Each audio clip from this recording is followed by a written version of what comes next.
Here on the OCU Athletics Update, we're talking to Delaware Resource Group Superstar Athlete of the Week, Natalia Hinojo, a senior from El Paso, Texas, won the 136-pound title at the Oklahoma City Women's Open. And Natalia, take us through your road to the title in the Oklahoma City Open. It was actually really bumpy. I started off with a lot of pressure that I put on myself, expecting that everybody else expected me to win, and I didn't go out my first match wrestling the way that I should have. And you know, it was a really close match. I didn't like the way I wrestled. I didn't like the way I performed. It was just a bad win. And slowly, little by little, every match, after talking to my coaches and, you know, just teammates trying to help me out and saying, I have nothing to prove, really. You know, I've already done everything I've had to do, and just my last year, go out there and have fun, and that's exactly what I did. So. And what about the final match, the winning match? My winning match was against a girl I had already wrestled the day before. And I also didn't like the way I had wrestled against her the day before. So before the match, I definitely got my mental game ready and just, you know, remembered that that's not the way that I wrestle. That's not, you know, how I like to go out there. And I just kept in mind that I needed to leave it out there on the mat every time. And that's exactly what I did. So it worked out in my favor.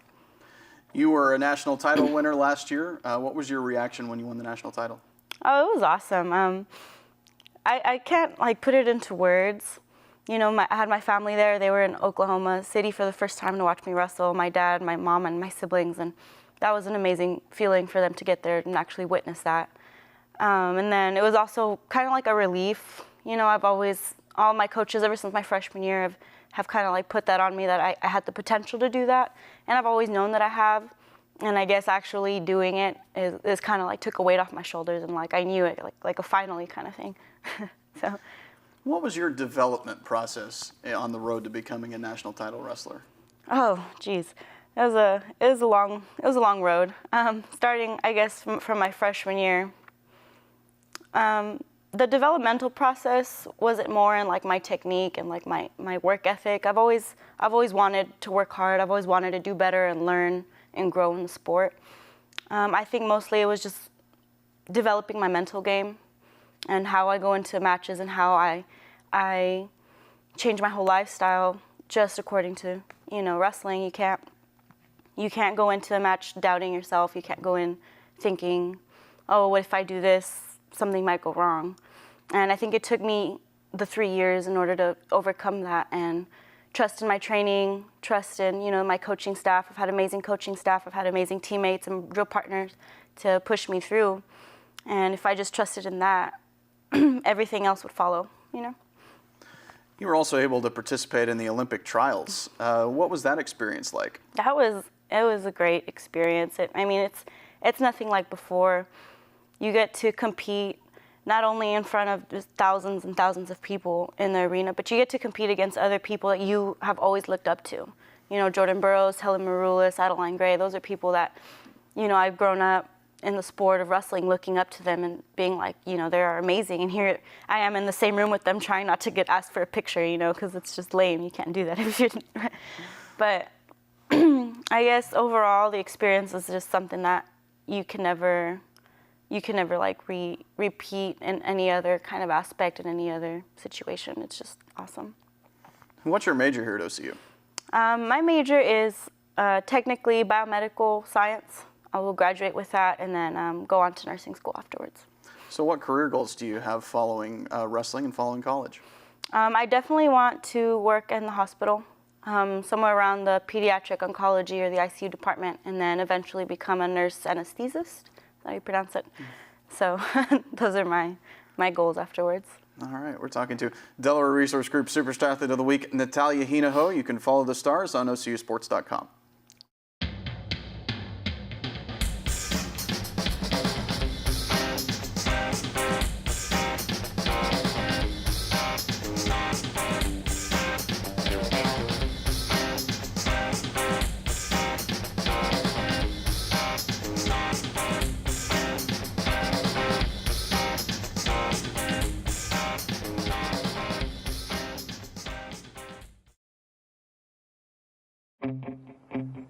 There's a call to be answered. The spirit of competition is still alive inside. The desire still drives. The phrase student athlete has a great ring to it. Lasting friendships are ready to be made. You just want to keep playing. Game on. Learn more at naia.org. Here on the OCU Athletics Update, we're talking to women's basketball coach Bo Overton. The Stars will open the season at Texas A&M in an exhibition game on November the 5th. And, Coach, your returning players include an All-American and Conference Player of the Year, Daniela Wallen. Tell us about the girls that are returning to the team. Well, we're really excited about Daniela, of course. Mariana Duran played a couple games at the end for us last year. Excited about her joining the team for a full year. She gives us that point guard play, and she can also play both positions. Excited about her. Leah Cheney, who played point for us the whole year, gives us a lot of depth. Really like the way she's come along this fall. Excited about them. And then you add Allison Fry, one of the leading three-point shooters in our conference, and I think we've got a good group coming back. Got a lot of size in the new players coming in. Tell us about the new class of players. Well, I think when you look at Brooke Irwin, gives us some size inside. Alexis Hill, 6'1" player that can run and do some things. I like what they're doing. Janae Haig, smart player that was with us last year, injured most of the year, but she's going to have a full year with us. So I really like the size that we have on this team, and they're good players. You're going to play a couple of exhibition games against Division I opponents. You got Texas A&M to open, and then 2 days later you play at OU, a place you're very familiar with. What are those two games going to do for your team going forward? Well, I think these exhibition games. As we move on in the next couple of weeks, couple of months, it's we're trying to get better every week, trying to get better every month. And I think these two games against this type of competition really can show us a lot on film. Here's what we need to work on. Here's we're not running hard enough on this. We're not physical enough on this. Things that we can show them and work on, and then just get them accustomed to the speed of this game, and especially our new players. Your non-conference schedule includes 6 teams that made the NAIA tournament a year ago, so that's going to be a challenge as well. What are your expectations from that challenging schedule before conference play? Well, we played a similar schedule last year. Played some ranked teams early, and I thought that got us prepared for the conference. And I think that's a similar situation this year. I think our schedule is even tougher this year. We do have a couple more home games than we did last year, but they're against ranked teams, and this schedule was built, to make us better for the conference, which gets us into tournament play. The team was picked to win the Sooner Athletic Conference by the coaches in the preseason. Mm-hmm. How much does that matter to you, being picked first? Well, I like it because it gives our players, something to shoot for. Daniela Galindo, one of our new players, everybody knows about her.